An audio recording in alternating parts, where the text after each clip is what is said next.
Assalamualaikum warahmatullahi wabarakatuh. Nama saya Ananda Fitria dengan NIM 150362208. Di sini saya membuat simulasi pembelajaran manajemen konstruksi untuk memenuhi ujian akhir semester strategi media pembelajaran yang diampu oleh dosen Bapak Dr. Rian Arthur, SPD MPD. Assalamualaikum warahmatullahi wabarakatuh. Apa kabar semua? Nah, teman-teman, kita memasuki materi menentukan jaringan kerja proyek dengan metode jalur kritis. Ada yang tahu jaringan kerja itu apa? Jaringan kerja atau network planning adalah alat yang digunakan untuk merencanakan, menjadwalkan, dan mengendalikan kemajuan proyek. Nah, apa sih jalur kritis dalam manajemen proyek? Baik, di sini saya akan membahasnya.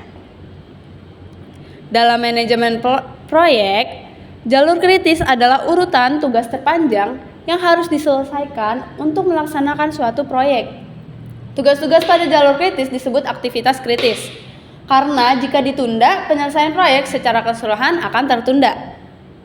Manajer proyek menggunakan metode jalur kritis atau CPM, Critical Path Method. Nah, untuk menemukan jalur kritis, yaitu sangat membantu manajer proyek karena memungkinkan mereka untuk yang pertama, memperkirakan secara akurat total durasi proyek. Yang kedua, memperkirakan waktu yang diperlukan untuk menyelesaikan setiap tugas proyek. Yang ketiga, mengidentifikasi aktivitas penting yang harus diselesaikan tepat waktu dan memerlukan pengawasan ketat. Yang keempat, cari tahu tugas proyek mana yang dapat ditunda tanpa mempengaruhi jadwal proyek dengan menghitung setiap tugas. Yang kelima, identifikasi ketergantungan, tugas, kendala sumber daya, dan resiko proyek. Kita akan mengetahui nih ketergantungan tugas, kendala sumber daya, dan resiko proyeknya dengan jalur kritis. Lalu memprioritaskan tugas dan buat jadwal proyek yang realistis. Nah, kita masuk ke terminologi jalur kritis. Terminologi jalur kritis itu ada 4, yaitu early start, late start, early finish, dan late finish. Nah, early start itu yaitu atau disingkat ES, yaitu waktu paling awal sebuah kegiatan dapat dimulai setelah kegiatan sebelumnya selesai. Yang kedua, late start, waktu paling akhir sebuah kegiatan dapat diselesaikan tanpa memperlambat penyelesaian jadwal proyek. Lalu ada early finish, EF, waktu paling awal sebuah kegiatan dapat diselesaikan jika dimulai pada waktu paling awalnya dan diselesaikan sesuai dengan durasinya. Nanti kita bahas tentang durasi. Late finish yaitu waktu paling akhir sebuah kegiatan dapat dimulai tanpa memperlambat penyelesaian proyek. Kita akan membuat diagram seperti ini, bulat, dan ini dengan nama kegiatan, ini durasi, ini early start, late start, early finish, dan late finish. Ini urutan kegiatan. Nah, untuk menentukan durasi, ada penentuan durasi. Penentuan durasi kegiatan sangat penting untuk jalur kritis. Digunakan pada saat kegiatan dilaksanakan dan didistribusi biaya tergantung pada durasi kegiatan. Durasi kegiatan itu tergantung pada yang pertama, kuantitas kerja dan kualitas permintaan. Yang kedua, jumlah tenaga kerja. Yang ketiga, ketersediaan peralatan dan material. Yang keempat, produktivitas tenaga kerja. Ada lagi yang kelima, yaitu durasi kegiatan harus masuk akal. Nah, selanjutnya harus disediakan dana cadangan untuk menjaga jika terjadi sesuatu dan mengganggu durasi kegiatan. Itu termasuk resiko proyek. Ada 3 metode menentukan durasi kegiatan, yaitu rekaman historis dari proyek sebelumnya. Yang kedua, data yang dikumpulkan dari manual-manual umum, pengalaman dan pertimbangan dari pembuat jadwal. Lalu selanjutnya harus ada umpan balik dari tim proyek, yaitu misalnya supervisor atau foreman, harus disertakan dalam menentukan durasi. Nah, untuk menentukan jalur kritis ini ada namanya hitungan maju. Yang pertama, hitungan maju itu yaitu waktu paling awal suatu kegiatan. Kita tulisnya itu 0. Dan yang kedua itu waktu selesai paling awal suatu kegiatan adalah sama dengan waktu mulai paling awal ditambah durasi kegiatan. Ini ada rumusnya. Early finish sama dengan early start ditambah durasi. Jadi 0 ditambah 3 sama dengan 3. Ini adalah urutan kegiatannya 1, 2. Ini nama kegiatannya itu A. Gimana sih kalau ada banyak kegiatan? Nah, bila suatu kegiatan memiliki 2 atau lebih kegiatan-kegiatan pendahuluannya, maka early start-nya adalah early finish terbesar dari kegiatan-kegiatan tersebut. 5 ditambah 4 yaitu 9. 4 ditambah 3, 7. 3 ditambah 5 yaitu 8. Kita ambil yang terbesar. Jadi ini kita coret. Jadi yang ditulis di early finish adalah 9. Ini urutan kegiatan 4, 5, 6, 7. Kita ambil urutan kegiatan yang paling besar yaitu urutan kegiatan 4. Kita tulis 9. Nah, contohnya adalah ini. Berapa sih durasi proyek dari jalur kritis ini? 0 ditambah 3 sama dengan 3. Ini kegiatan A, kegiatan B, sampai kegiatan F, yaitu didapatkan durasi proyek adalah 19 karena 14 ditambah 5 sama dengan 19. Ini ada dua kegiatan yaitu 6 ditambah 4 10, 8 ditambah 6 14. Berarti kita ambil yang mana? Ambil yang terbesar karena ini adalah hitungan maju. Jadi yang 10 kita coret. Oke. Selanjutnya, hitungan mundur. Yang pertama, dimaksudkan untuk mengetahui waktu paling akhir yang masih dapat memulai dan mengakhiri kegiatan tanpa mengubah penyelesaian proyek. Yang kedua, dimulai dari hari terakhir penyelesaian proyek suatu jaringan kerja.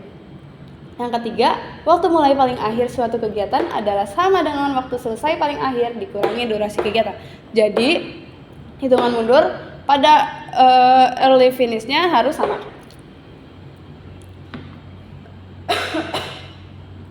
Nah, untuk keterangannya yaitu let start yaitu sama dengan let finish dikurang durasi. Nah, gimana sih kalau hitungan mundur ada kegiatan banyak? Bila suatu kegiatan memiliki 2 atau lebih kegiatan berikutnya, maka waktu paling akhir atau let finish kegiatan tersebut adalah sama dengan waktu memulai paling akhir let start kegiatan berikut yang terkecil. Nah, di sini ada kegiatan D, E, dan G. Berapa yang paling terkecil? Karena ini adalah hitungan mundur, jadi kita hitungnya dari belakang. 12 kurang 4, 8. 9 kurang 5, 4. 8 kurang 3, 5. Jadi yang terkecil adalah kegiatan D. Kegiatan E.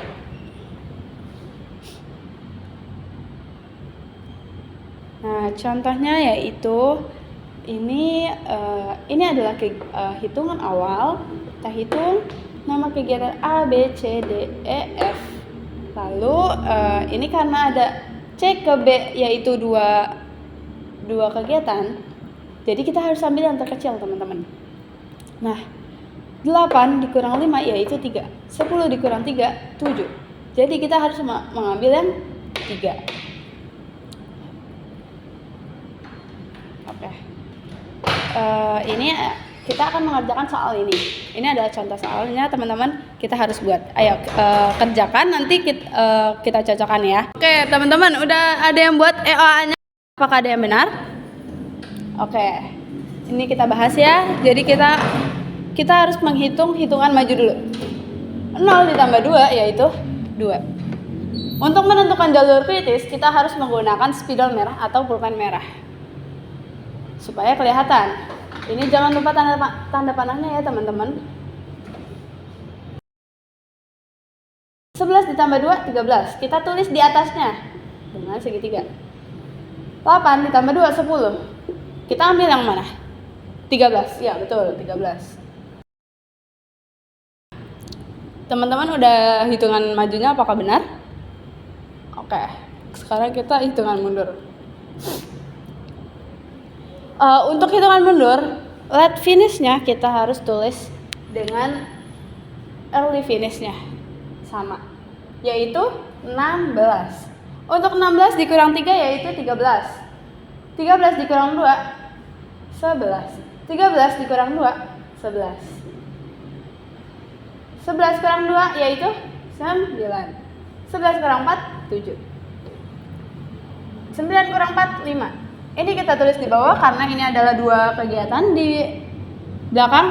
Jadi 7 dikurang 5 yaitu 2. Yang mana yang paling kecil? Ya betul 2. Jadi ini kita coret. Nah, kita tulis di sini 2 kurang 2 yaitu 0. Ketemu 0. Jadi yang manakah jalur kritisnya? Untuk menentukan jalur kritis yaitu angka yang early finishnya, late finishnya sama. Jadi kegiatan A merupakan jalur kritis, kegiatan B jalur kritis, kegiatan C apakah jalur kritis? Bukan. Kegiatan D jalur kritis, kegiatan F jalur kritis, dan kegiatan G jalur kritis. Berapakah durasinya? 16. Durasi sama dengan 16. Dan jalur kritisnya yaitu A, B, D, E, F, dan G. Ya, itu dari saya. Sekian dari saya. Apakah ada yang ingin bertanya? Oke, saya rasa cukup. Dari saya, kurang lebihnya mohon maaf. Wassalamualaikum warahmatullahi wabarakatuh.